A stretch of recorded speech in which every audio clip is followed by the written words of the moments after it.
Welcome to Get Over It, the consciousness transforming podcast for exceptional 21st century living. We have got a very interesting show today. We're going to be speaking with Russell A. Sturgess, and we're going to be talking about his book, The Spiritual Roots of the Tarot, the Cathar Code Hidden in the Cards.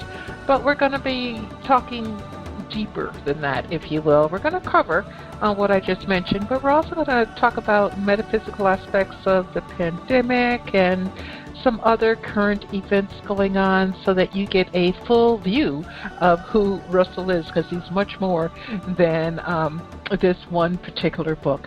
So sit back, relax, take some notes. I know that you're going to be thrilled because I am so excited. I got tingles going on right now.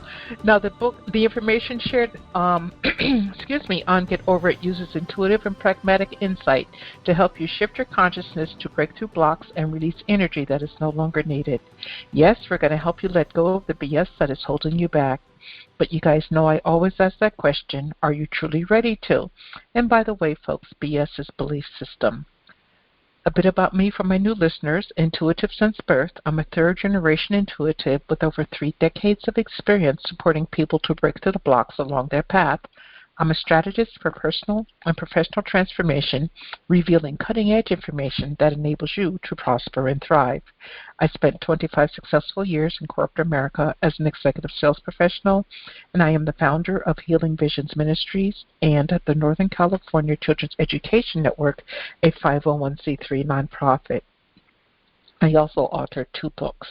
I provide consultations and healings in all areas of life that heal the mind-body-spirit connection, allowing you to live your very best life. My clients tell me that I keep it real while providing them with accurate information to assist them along their journey as a spirit living a human existence. But they also say, if you really don't want to know, don't ask Monique. My background includes a doctorate in metaphysics, Reiki master teacher, ordained minister, and clinical hypnotherapist. So whether you are stressed, depressed, or possessed, I can help. To find out more about me and my services, go to my website, and that's MoniqueChapman.com, and I invite you to like me on Facebook and follow me on Twitter and LinkedIn. My guest today, Russell Sturgess, has been described as a thought leader in Western mindfulness, which he explains is remembering in each moment that you have a choice to be kind. From his teens, Russell had an innate understanding of the theology of love. Of his approach to his lay ministry in his 30s, it was said that he taught too much love. In the late 80s, Russell studied attitudinal hearing, and that's based on a course in miracles with Dr. Jerry Jablonski, enriching his understanding of love and forgiveness. Today, he is the founder and principal of EAP Mentor, a personal awareness and mindfulness, I should say, mentoring program. Excuse me. You can find out more about him by visiting one of 2 sites. The first is westernmindfulness.com.au. Again, westernmindfulness.com.au. Or you can go to eapmentor.com. Again, that's EAP as in Paul, mentor.com. Welcome, Russell. Hi. Hi. Lovely to be here. Hey, it's so great to have you. And folks, in case you don't know, I'm in California. He's in Australia. It's way early his time, so I really appreciate him getting up so early to be with us and share his information. Now, Russell, the subtitle of your book is The Cathar Code Hidden in the Cards, and it applies that the tarot cards have a more expanded role than just tarot meetings. Tell us about that. Well, the emergence of the tarot cards from what we've been able to establish is that they began to appear in northern Italy around the area of Milan during the 1400s and were primarily used as a card game, and certainly it's more esoteric in that whole concept of reading cards didn't emerge until we get into the 18th century primarily. There might have been some cartomacy. So cartomacy was sort of the normal playing cards with the four suits and the sort of a king and queen, etc., and they were being used. But these 22 picture cards were added in, and we ended up with what became known as the Triomphe or the Triumph trump cards, and we eventually had what became known as the Tarocchi, as they were called. And so we've got this situation where what most people understand tarot cards to be today certainly is a late development in the use of the cards. And what I propose is, in fact, that the earliest tarot cards were essentially what I call portable stained glass windows. So it was this whole idea that there was a group of people who were called the Cathars, who lived in medieval Europe, primarily around sort of the Languedoc region of southern France, so sort of Albi, Carcassonne, Menbourne, down in that sort of that south central area of France. They were aligned with a Gnostic form of Christianity. They didn't have churches, but nonetheless, as was the tradition in that day, churches were essentially, I like to think of them as comic books, in the sense that they had all these images all over the walls and on the floors, and people could read the images just like we did as kids reading comic books to understand the narrative. And because these people didn't have churches, they still wanted to communicate the narrative. Now, Cathars themselves had nothing to do with tarot cards. They would have used manuscripts.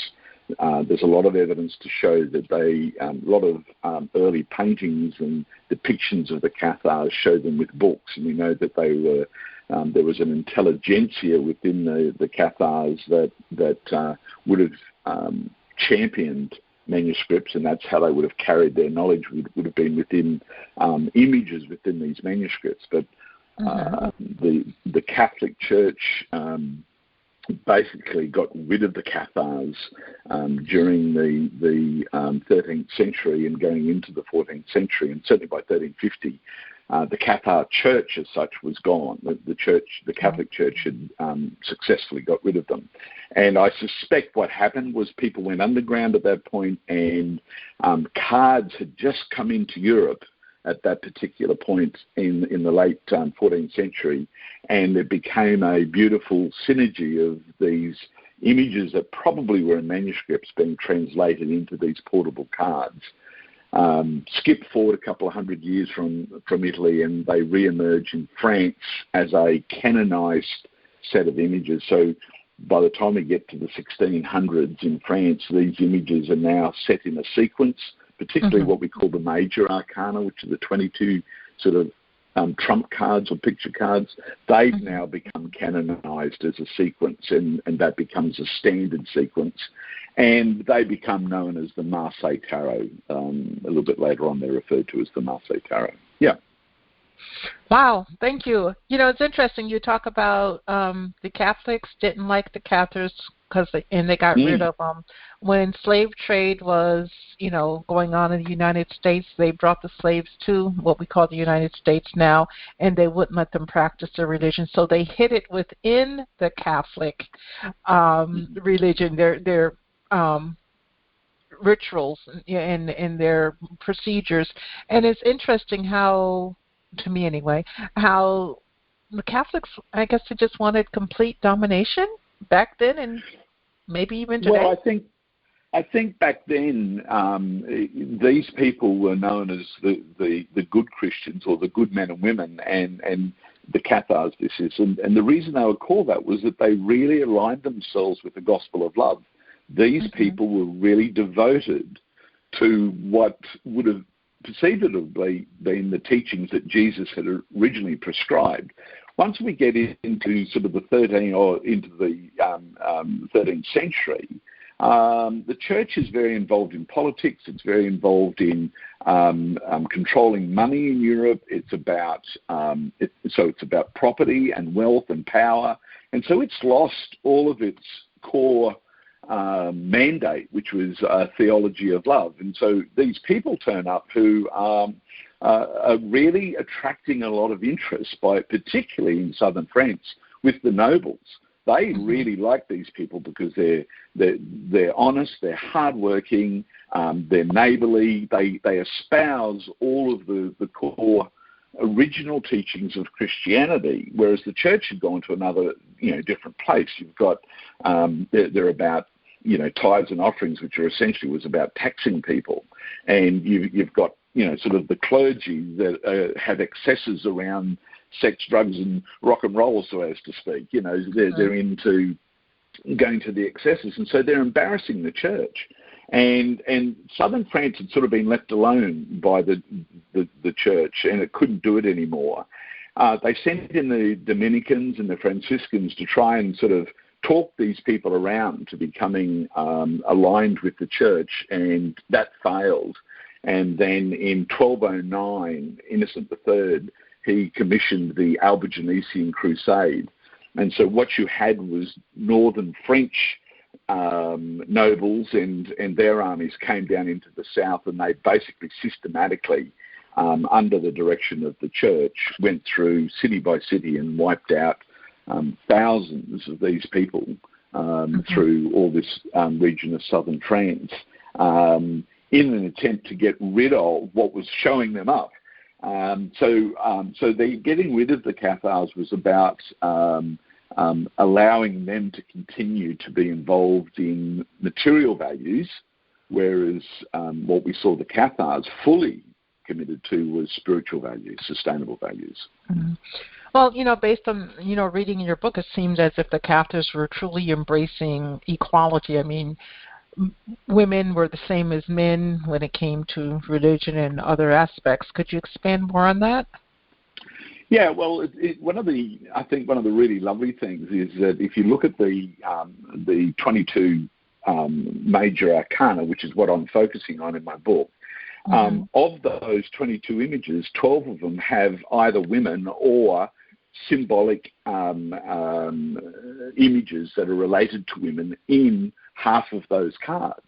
And so when you think of the period that these cards are coming from, to think that women have an equal standing, they even have a popess in there. There's a pope and there's a popess. I mean, this is unprecedented as a concept. Now, my book goes into the history of why there's a popess there, but so here was a religion that saw women as being equal, essentially. Now, one of the things about the Gnostics, and in particular sort of the groups of religions that were similar to the Cathars, and there were more than Cathars that sort of had this approach, this Gnostic Christian approach. Some of them were much more accepting and treated women as equals, and some of the others were less so. But certainly not as severely as what was being demonstrated by the Catholic Church at the time. But the Cathars themselves seem to be much more accepting and integrating of women as being equals. And so their perfecti, who were essentially their priests and priestesses, they were men and women, and they had equal standing and were treated with equal reverence within the organisation, within the church. Wow, novel concept, equality, something we're still struggling with today. It just kind of. I always wondered what would have happened if the Cathars had have taken off instead of Catholicism, in terms of what would have happened in the world, where they were promoting these ideas of equality. Back in the 1300s and in the 1200s. I mean, it's mind-boggling to even begin to wonder.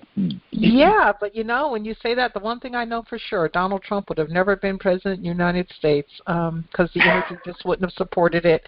But, it's amazing how you can go back to history and see how things went either left or right if you're truly paying attention, not just reading it, if you're, really immersed in it, and how history has predicted what's going on today. But in your book, The Spiritual Roots of the Tarot, what is the Cathar Code? Essentially, the Cathar Code is the Beatitudes from the Sermon of the Mount. So in other words, the Cathars themselves basically subscribe to only a few scriptures actually being core teachings. The Sermon on the Mount, the first 17 chapters of John, some of Revelation, and just some other scriptures, but predominantly they were very, very oriented towards the Sermon on the Mount. And if any of you are familiar with that, it starts with a series of statements that are called the Beatitudes, and you'll know them as blessed are the poor in spirit, for theirs is the kingdom of heaven, blessed are those that mourn, etc., etc. And so one of the things that my book does that's never been done before is shows the direct relationship between some of these cards and the Beatitudes. So in other words, these cards were basically depicting the deeper meaning of these 8 statements. Now, I like to think of the Beatitudes as the sort of the Christian equivalent to Buddha's 8-fold path to enlightenment. This is Christianity's 8-fold path to the kingdom of heaven. These 8 statements were very clearly stated, and they have a very specific, deep meaning about how to make the transition from the world of illusion, as they would have seen it. They called it the world of the evil god, which is the material world, to the kingdom of heaven. And you basically had to follow these 8 steps in order to make your way into the kingdom of heaven. So that is effectively their code, was the Beatitudes. And they communicated their deep meaning through using symbology in these pictures. Very, very interesting. Folks, we're speaking with Russell A. Sturgess. His book is The Spiritual Roots of the Tarot, The Cathar Code Hidden in the Cards. You can check him out at his website, and that is westernmindfulness.com.au or eapmentor.com. Russell, in the book you talk about 2 gatekeepers placed at the eastern gate of the Garden of Eden in the story that's known as Adam and Eve's little story. But if you go to church, and I'm not churchy, so I might have missed it. Okay, so bear with me a moment. But if you go to church, you don't hear sermons about this. Why not? Or am I just like out to lunch and missed the boat? And that's highly possible. No, look, when you think about it, in that Adam and Eve story, the kingdom of heaven, which is where they all start out, is a place of essentially undifferentiated consciousness. Adam and Eve eat of the fruit of knowledge of good and evil, and which is about the idea of duality. And at this point, there's differentiation. They're different to God. And God says, well, you can't stay in this place because this is a place of undifferentiation. You guys have bought into the belief that there's something that isn't God, so you've got to leave the garden. And as they're leaving, he says, now I'm going to put a test here. You guys can come back, but you've got to pass the test. And at the eastern gate, he puts cherubim and a flaming sword. Now, you don't hear a lot of sermons about the cherubim and the flaming sword at the eastern gate and what those tests are. The Cathar understood those things intimately and integrated them into their cards as part of sort of saying, you've got to be able to pass these tests. So what they were was the flaming sword test was the test of Abraham. And this is where Abraham's told to go and sacrifice his son Isaac. Now, that seems like a really bizarre thing to do, but one of the things that we find through many ancient cultures was this tradition of the father or the king having to execute a son or daughter as part of the ritual of proving their higher state of consciousness. And so this is what God says to Abraham. He says, I want you to go and sacrifice Abraham, essentially to prove that you love me more than you do Abraham. Now, what's really interesting about the Abraham story is that Abraham was basically kicked out of the country of his birth by the king and his father. Well, he escaped so that he wasn't going to be executed. So he had this damaged relationship with his father. Now, this is very modern psychology stuff, because what happens is he actually encourages his nephew Lot to go with him. And we see this ongoing narrative for Abraham about having young men with him. So he's got Lot, He ends up having Ishmael to the concubine of his wife because he's wanting to have a son. And he keeps on having this conversation with God saying, you keep promising me a son, and it doesn't happen. And of course, if you know the story, they're 100 now, Sarah and Abraham, and they eventually have Isaac in their hundreds. It's sort of like, wow, God's really testing their patience. And so Abraham's got this narrative around the abandoned child. And so he's really got this very deep connection or desire. Now, we each have a narrative from our own childhood that we carry through that becomes the basis of our decision-making and, in fact, establishes values that are oriented to the material world in terms of wealth, power, love, success, and those types of things. And this narrative is the thing that gets in the way of aligning with spiritual values. It's funny, when I woke early this morning and I was watching a 60 Minutes, American 60 Minutes, we have one in Australia, but American 60 Minutes interview with, I've just had a mental blank, the guy that founded Microsoft, Bill Gates. Gates, yeah. And he's talking about the need for the world to become much more environmentally aware. And he's looking at all these solutions in terms of all the things that they can do out in the world. And I get this real sense that the things that's missing is the real solution, which is the alignment with sustainable values that could happen within each of us based on, and you stated earlier what my definition of mindfulness is.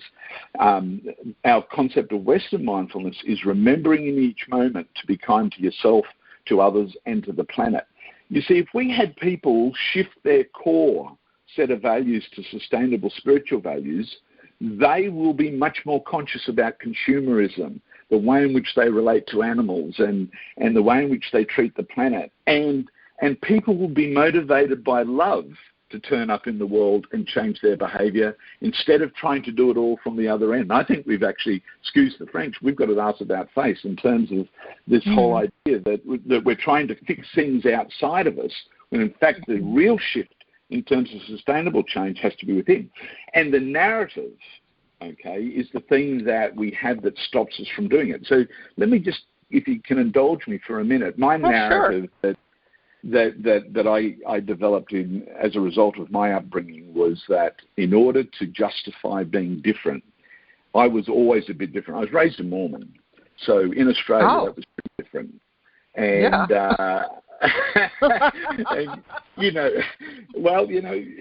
I'm not sure about, I'm sure it was in America, but in Australia, most of my mates in high school played football and drank beer, which I guess they do a lot of it in America too, and I just didn't fit into that culture. I was raised in a household that was raised on naturopathic principles, and so, I went to school with homemade bread with sliced apple and grated carrot and cheese and sultanas, and those were my sandwiches. So I've always been an odd bod. And so I grew up with this story about being different. And so I saw myself as not fitting in, and in order to justify or to deal with that, I worked hard at earning the respect of others. So in everything that I've done, and I think of myself as a para-academic, everything that I've done, I've worked hard to really sort of have people go, this guy's a bit weird, but by God, he knows his stuff, or he works hard. I was trained in natural therapies and osteopathy, which in Australia is a bit different to the States because they're more of a doctor in the States than they are here. We're more like a chiropractor. And I lived in a country town of 10,000 people, and I had 5,500 clients on record. And I was treating over 125 people a week, which in a rural country town in rural Queensland where I live is really sort of bizarre. But I worked hard at excelling so that I could earn the respect of people.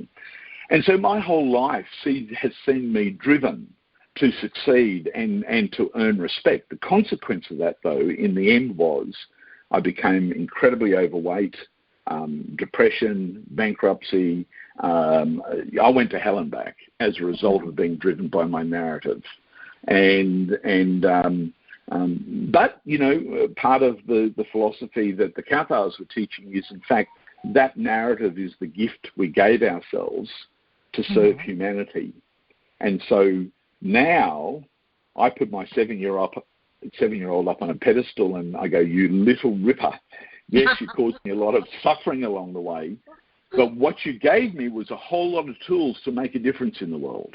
Mm-hmm. And now that I'm no longer driven by ego and less driven by ego, I'm not going to fool myself that there's still not some there, but less driven by ego, I turn up in the world and I can use all of these gifts that my story gave me to serve humanity. And it's a very different, and the difference is, before I was driven about having other people respect me and there was no sense of self-love in it.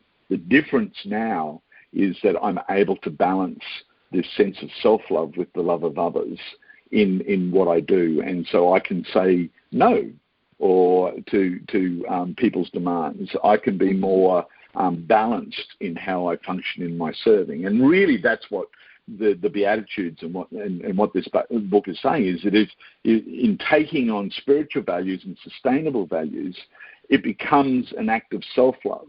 And in that place of being more self-loving, you can be more measured in the way in which you serve others and serve the planet. There was a movie a long time ago here in the States called, I think it was Love Story, and the basic premise was love means never having to say you're sorry. And based on what you said, self-love is the ability to say no, to set those boundaries. Absolutely, and it is actually about also being able to say sorry without shame or without guilt, because you recognise that any behaviour that you've made in terms of what you've been doing is a direct result of your narrative. And what happens is, and I'm in a relationship with a beautiful woman who shares the same philosophical base, and if we get to a point of sort of where we're seeing differently, or our buttons have been pushed, we're in our narrative, in our story. Generally, if you're not in peace, you're in your story, is what we say. And if you're in that moment of feeling that tension in the relationship, you go, hang on a second. Hey, I just need to, I'm sorry that I've spoken that way. Obviously, I'm in my narrative. And can you just bear with me a minute while I just step back? Or maybe you can see something that I'm not seeing to help me understand why I'm choosing to disturb our peace by virtue of having this attitude. And it completely changes the whole nature of the relationship, because you take responsibility for feeling, for interrupting our inner peace by virtue of the fact that it's our narrative that sits behind that. Something, a form of our narrative is emerging in that moment that's taking us out of our stillness and out of our peace. Wow. Thank you for sharing that. In your book, you devote a whole chapter, and this whole chapter is called The Dark Night of the Soul. And you talk about it in relation to the tarot, like the Hangman card, and I think the card that has no name, that's called the Death card. And you also weave that into one of the blogs that's on your Awareness and Mindfulness website, where you talk about your mama. So share with the audience about the Dark Night of the Soul, the meaning, and then eventually, and take your time, please, work your way around to the blog and what your mother's going through, and even COVID-19. Okay. So the Dark Night of the Soul is what really is the beginning of the Cathar Code. So in other words, what they're saying is, as you go through the journey of life, you come to a crossroads. And we come to a crossroads because three things have interfered in our happy-go-lucky life of wealth, power, love, and fame and success, So we're going along and we're focused on accumulating all these things and having all these experiences, and then natural justice turns up. And natural justice says, I lived in Italy for a while, and this is a lovely example, and there's a pastry there that they call a bumba. And I hope I've got this right, and I don't want to offend anyone who's Italian. But my understanding is the word bumba means big bottom, and basically it says if you eat this pastry, you're going to have a big bottom. that's natural justice. So there's this whole thing that happens that if you keep on eating too many refined carbohydrates and having a poor diet and too much stress, what have you, there's a very good chance you're going to have diabetes, type 2 diabetes. Nobody's standing there punishing you. It's natural justice. And so one of the cards they have is justice. You're going to experience justice. The next card is called the Hermit, or it was called Il Tempo in some of the early ones, which is time. And it's an old man with a lantern, and he's walking backwards. And some of the philosophers at that time sort of were referring to the idea of life as being the beginning of the day is the morning, and the end of day is old age. And so here we have this hermit who's walking with a lantern moving towards the end of day, and basically they're saying, eventually age is going to catch up with you, and we'll come back to that with regards to my mum in a minute. The hermit's basically saying you're going to have to deal with the issues of old age. You can do everything that you want to try and circumvent that, and you think of the millions of dollars that are spent in the world with people trying to stay young, and trying to avoid the impact of old age. And basically they're saying you can't stop this, it's going to happen. Then the third card that disturbs our perfect world is the Wheel of Fortune. And, look, we've just had a perfect example of it. Beginning of 2020, COVID-19 hit the world. Wheel of Fortune. People's fortunes have been turned on their head. How interesting that they use a wheel where people are being turned upside down. It's a perfect example of what goes on here. Now, once the wheel turns and these other things have taken place, you're at a crossroad. In other words, you're at a place where you've got to decide which way you're going to go. And based on the way in which the Cathars understood these cards, they said you can go one of four ways. You can stay where you are. Now, in the modern world, staying where we are is antidepressants, it's drugs, addiction. It could even be getting caught up in the new age stuff, or sort of subscribing to a belief system but we don't move anywhere. We just stay there, and we don't move forward. We don't move backwards, although we are moving backwards essentially. The other thing we can do is have a midlife crisis and try and recreate it all again. So we start again. Only we move along a little bit. We're not born again at this point, but we start again and we get the sports car and the new girlfriend and live in a trendier suburb, et cetera, and we try to recreate the illusion again. The thing is about anything to do with the illusion will always invite justice, time, and chance. They're always going to keep turning up until you cross over. Now, the other option, based on the way these cards were, is the judgment card, where you see a body coming out of a grave, and that's about suicide. So in other words, people take that as an option. That's option 3. Option 4 is the dark night of the soul. Now, they were clever because they had a billboard at the entrance to the dark night of the soul, and that card is called Strength. And we see a refined woman standing, holding open the mouth of a lion. And basically they were saying, if you're going to go down this route, this is the sort of courage you're going to need. She's not Hercules holding open the mouth of the lion. This is a woman who has to muster a strength and a courage to hold open the mouth of the lion. And they're saying this is the dark night of the soul is going to require that. And the very next card is a hanged man. And in the early Marseille, he's hanging off a frame that is essentially made of branches of the tree. And the branches have been cut off, basically. There's been a pruning of the branches, and that's what happens. And, of course, the first beatitude in the Sermon on the Mount is, blessed are the poor in spirit, for theirs is the kingdom of heaven. So what's happened is our spirit has been broken.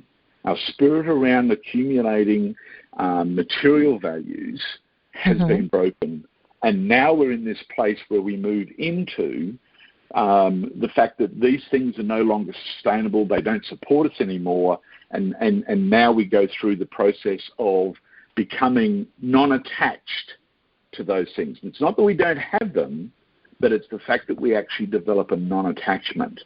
And so the next card is blessed that those that mourn.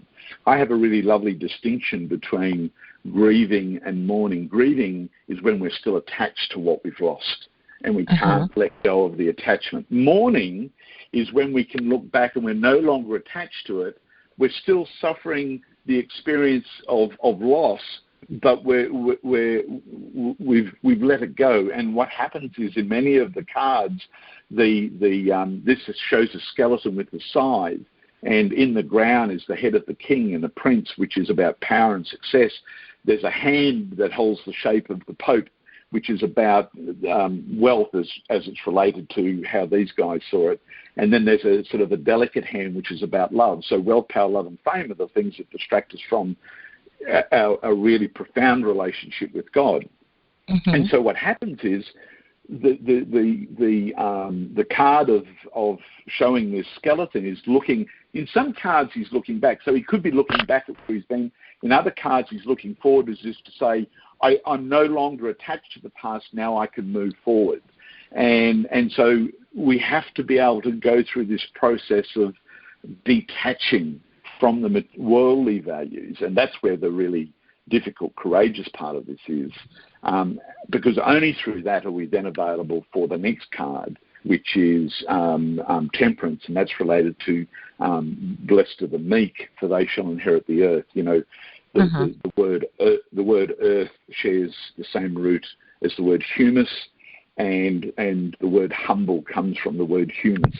And so we're teachable at this point, and this is where we begin learning about the works of mercy. You know, back in the medieval period, they talked about the works of mercy, and there was social justice, and then there was forgiveness, you know, as works of mercy. So that's the dark night of the soul journey. Now, if you don't do it consciously, while you're young and vibrant and able, and many of us don't because we don't know any different, we get to this point of old age, and I tell the story about my mum, and she's 90, and she's in a situation where she can't live in her own home anymore, and she's having to go into a aged care home.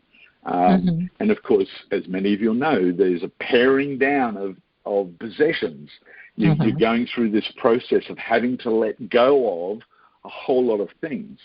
Now, the interesting thing, and you know, about what we've experienced in COVID, and I have to say to you, I live in a very blessed state in Australia. We've had, I think we've had maybe half a dozen people in my state die from COVID, and really, we live just about a normal life at the moment in terms of everything's open. We have been for a long time. We're in a very unusual, given what's happening in the world, we're in a very unusual place. But Australia's an island, and so we're cut off from a whole lot of other stuff as a result of our geographic positioning. But what's happened in the rest of the world is everyone's got to experience what old people experience by virtue of the fact that their freedom is cut down, their access to consumerism is cut down. And so a whole lot of stuff that people experience in old age, everyone's getting to experience. They can't just drive anywhere. And, of course, you can see the impact that that's having in terms of mental health and the things that are going on for people. So our old people are dealing with that all the time. And what I'm saying is that they are being basically forced into a dark night of the soul journey, and that's really what's happened this year. And really what a dark night of the soul is about changing values, being forced to change values. Up until now, we've valued consumerism, we've valued power and wealth, we've valued love, and by love, I'm talking about, they talk about 4 different types of love. There's eros, which is romantic love. There's philia, which is empathy, compassion, and there's storge, which is affection. These are all the different loves. And then there's agape, which is divine love. And we tend to avoid those things while we're caught up in these other values. And, of course, success. We're all driven about having to be successful. And all of a sudden, those things are taken away. Those values are no longer there. In COVID, there's not a lot of space to exercise those values. And so now it's about aligning with a new set of values that have nothing to do with what the world sees as important. And these are things like, and Paul talks about them in Galatians. This is about love, joy, peace, kindness, goodness, gentleness. It's about temperance. It's about humility. I mean, these are a whole different set of values that people get to live by. And so what happens is people are put in a position where in old age, they have the opportunity to align themselves with sustainable values. And what's required, and I talk about this in this blog, is a rite of passage. I think that we could be doing a lot more to help make it easier for our elderly people to make the transition, which they're being forced to do from this material world. And in these last few years, imagine if we could support them in becoming more aligned with sustainable values where love, peace and joy became the thing that they really centered on and turned up in the world with as they moved forward. My dear mum is in hospital at the moment. The reason I'm actually not at home, I'm in her hometown, and she has diabetic ulcers in her feet. And I go to the hospital each day and I spend time doing my healing art along with the beautiful work that the doctors are doing, and she's about to be released out of hospital, which is a wonderful thing. Congratulations, yes. Thank you. Yes. But one of the things that I said to her was that in moving forward, you need a vision of what your life would look like. And I asked her a very important question while we were in hospital. I said, Mum, what would your life look like if you had two healthy legs now? If both of your legs healed and you had two healthy feet and your legs were healthy, what would you be doing differently to what you did before? Because what you did before will just keep on resulting in the same outcome. If you always do what you've always done, you always get what you've always got. So what are you going to do differently? And she struggled to imagine what her life could look like differently. And so one of the things that we talked about is creating a vision board for her about what her life would look like, how she could be turning up in the world differently. And, of course, that's going to be about service. And it's about finding ways that they can serve given the constraints and the limitations. So I said, what could you do to serve the community and the age community that you're going into? How could you be better serving to those people? What could you do to be better serving to your grandchildren and your great-grandchildren in terms of maybe talking to them and sharing your knowledge and your wisdom? When we started to play with the idea of what life could look like based on sustainable values, as opposed to still being caught up. And one of the other questions, which you would have read in the original blog, she asked, when I leave my home, who will I be then? When I let go of the things that have defined me all of these years and I don't have them anymore, who will I be then? And really what we're talking about here, and this is true of all of us, and that is the scary question. If I let go of what the world defines as important, who will I be then? Because we can't imagine a life that is based on love and joy and peace and gentleness and kindness. But do you know what? I dream of that. I dream of a world where everyone, or the majority of the world, turns up with love and joy and peace and kindness as the things that they value most, and that they relate to themselves, to each other, and to the planet. Can you imagine how different our world would be if that was the basis of how we turned up? Well, we wouldn't be going through as a world as what we're going through now with the pandemic, possibly. It might be something that we're dealing with, but not something so harsh. And what I find so interesting, Russell, is that, you talk about people, you're going through something and you can make a change, positive change or whatever. Here, and I'm just going to go with my city here in the United States, there are people who don't want to wear the mask. They don't want to get the vax. They're anti-everything. They don't want to do anything to improve themselves. They don't want to support people who want to try to help them improve, but then they bitch about, the way that things are. How do we get past that? In your mindfulness training, how do we get past that? I mean, people, it's like, wake up. You almost want to slap them. Yeah, well, I wrote an article, and I don't know if you saw that one, that was called, Did Greta Thunberg Cause the Pandemic? I'll ask you about that next, yes. and it's based on the idea of the 100th monkey or the critical mass. And in that article, I sort of proposed the idea that Greta woke the world up to the need for there to be a change. Unfortunately, it was very strongly fear-driven. And so I sort of proposed the idea that the pandemic was a critical mass, and this is a young lady that reached a critical mass in terms of saying we need to do something different. But the critical mass was driven by fear, and that isn't sustainable. And my thesis was that the pandemic is the reaction or the response to a fear-based change. What we need is enough people stepping up and starting to be more vocal. And, well, it's not even being vocal. It's about living kindness. You know, it's one of the really important cards is the moon card. And the moon card is the point at which somebody has become so aligned with love consciousness that they've adopted Christ consciousness. You know, the moon card has a pond with a crustacean in it. It's a crab or a lobster. And then there's a couple of dogs, and then there's the moon, and there's a city. And the Cancer, as an astrological symbol, has a cluster of stars in the centre which are called the crib or manger. And literally that card represents the birth of Christ consciousness. So in other words, you've aligned yourself with the works of mercy so much in terms of living a life where you live with forgiveness and understanding, you live with mercy, social justice in terms of helping those in need, that you're so immersed in all of that that now you really align with Christ consciousness. And that's the birthing of that. And what that looks like is this city that is set on the hill and the moon. And there's a great scripture that says, let your light so shine before men that they may see your good works. And it's like, be a light to the world like a city on a hill. You can't light a candle and hide under a bushel.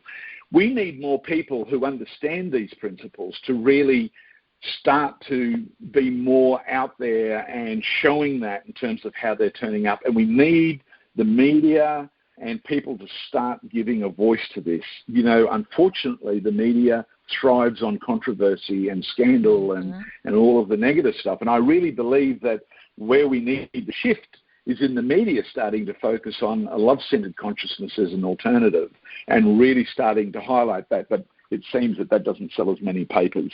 The reason being is that for most of us, we need to know that the pain that's out there is worse than the pain that we're experiencing within. So we justify staying in our pain because we read the suffering of others, and that takes away from our own pain.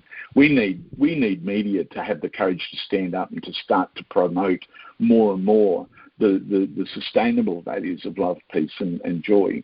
And when enough people are doing that, we create a critical mass that then starts to affect other people. And that's what's happened with the environmental stuff.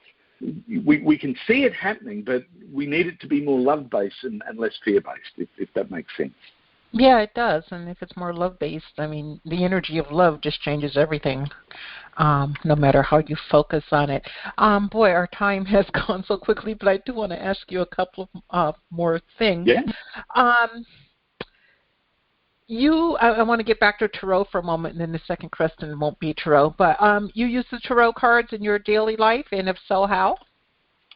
So I have a daily meditation practice where I get up early each morning, and I have the cards that relate to the Beatitudes are sort of set up. I have my own little office space that is dedicated as a meditation space, and I have these cards there, and each morning I take time to contemplate each of the Beatitudes as it relates to these images, and I use my meditation as essentially my life mantra, and it sets me up to remind me that today I have a choice to apply these principles in each moment. And so by having this daily practice, it's a way that I'm being reminded every single day that these are the things that I stand up for. These are the things that I want to integrate into my experience.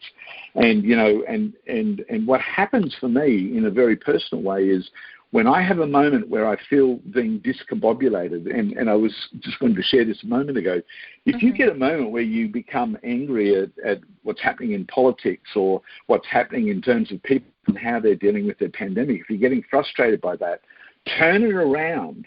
Take a moment to say, instead of losing my peace, and this is what's really important here, I can sustain my peace, and if we have enough people doing it, then we have the knock-on effect. If I can sustain my peace by applying these values of forgiveness and understanding, and, when I see somebody doing something stupid, saying, what could this person tell me that would help me understand why they are the way they are? Now, it isn't about condoning their behaviour, but it's about putting the energy that we have into somebody's negative behaviour. Instead of getting upset, don't lose your peace. Understand that they're caught up in their narrative. Whatever their story is from their 7-year-old, they're still being run by the 7-year-old. And so you hold them in the loving space. And I would even suggest what you do is imagine that person as a 7-year-old and sit him on your lap or her on your lap and just hug them and hold them in the loving space. And that will do more to shift the consciousness than you getting angry or upset. Because you stay in your peace and you extend the invitation for them to have a taste of that. Even if they're not aware of it, by virtue of you doing that, you're spreading the love. Okay. And you also work with numerology and you provide consultations. Tell us about that. Well, numerology is a way of being able to get a sense of who people are by virtue of numbers. Numbers have a quality about them as well as a quantity. So most of us are used to qualitative mathematics. This is qualitative. And so over many, many years, and it supposedly goes right back to the Pythagorean mystery schools, there was a system developed where numbers were used to help people understand different aspects. And so I sort of look at 3 core aspects, and that is energetically who you are by virtue of your numbers, and that looks at what your passion is and what your personality is and what your story is and what you're here to learn. We're able to look at those things. We're able to look at the vibration of the year that you're in terms of we go through a 9-year cycle, and so you've got these vibrations that manifest each year, and then you've got sort of chapters to a book. The book of life. We see the Popess holding a book on her lap, and so we're able to sort of look at the chapters of your life and get an idea of what those things are. It's really like a human weather forecast, basically, where you get an idea of what the influences are. It's kind of crazy to be wearing gumboots and an umbrella and a rain jacket in a sunny day. And so what numerology does is tells you how to step back and look at what's going on and how to be better prepared to engage the experience of life, having that understanding. Yeah. Okay. And then you also have the website eapmentor.com. What type of work do you do there, and how can people connect with you? Okay, so EAP stands for Enhances Awareness Program.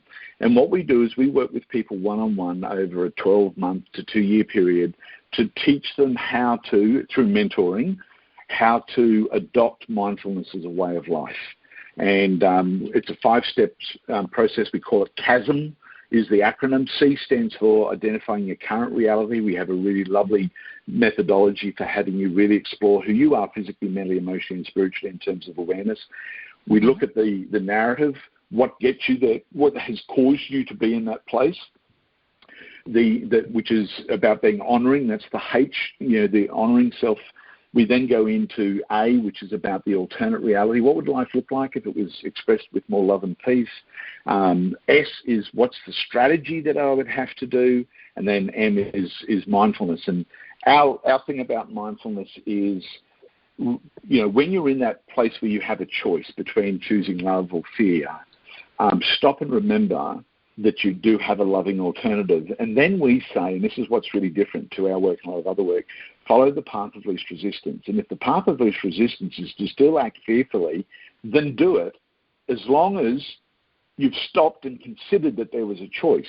What we know about neuroscience is every time we stop and consider an alternative, we're building a neural program for that. And what we have found in the 10 years we've been doing this work is that there's a tipping point where people practice that moment of stopping and considering the loving choice. That neural pathway becomes so established that there's a tipping point where people go, today I'm not going to follow the fearful choice. I'm actually going to go down this route instead. And people naturally, and if it's natural, it's sustainable. If you use force and will, oftentimes it's just not sustainable. And of course, millions of people who have gone on diets have proven that using will and discipline doesn't necessarily mean you succeed in losing weight. No, it doesn't. And interesting you bring up the tipping point, because I had one yesterday around health. But, being older, I have a few issues. And I was struggling and fighting and everything else. And then yesterday, it's like this epiphany just came over me. And I was told what to do, how to do, guided, if you will, and by guidance. And, my energy field shifted. It was like amazing. It was like I lost, 400 pounds, and I'm not that big, but it's like I lost 400 pounds overnight, Yep. Those are energetic pounds, people. But it does make a difference, and I came to this awareness, I think, based on just reading and doing everything that I normally do, but then being silent and then doing some work on myself in the meditation, and it, you get it. It will come to you at the right time. So, Russell, I truly feel that your work is spot on. We're completely out of time, but tell our audience a pearl of wisdom that you can share with us so that we can take that pearl and move on forward with life. Look, I think that the ultimate pearl, and it's what I live my life, is in each moment. We have another acronym called SILO. This is going to be real quick. This is SILO, S-I-L-O. S stands for stop. In each moment when you're presented with challenges or situations, stop is the S. I, what's going to be the impact if I do what I've always done? You know what that's going to be because you've experienced. What would be the impact if maybe I made a different choice? And so that's I. What's the impact? L is, what's the loving alternative in this moment? And then O is that the option, and that is don't use will or discipline to choose a new direction.